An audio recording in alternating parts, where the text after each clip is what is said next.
So the water's back up for a day or so. It rained yesterday. Means I can set my sluice box up closer. Got a decent V running through there.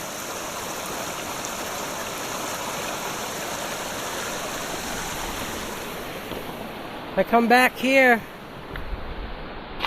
for the convenience. And because I got a 1/4 gram of gold out of here,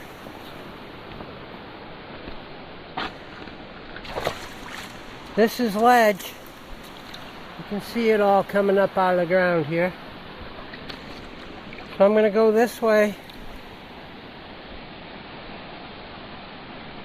Move all these boulders.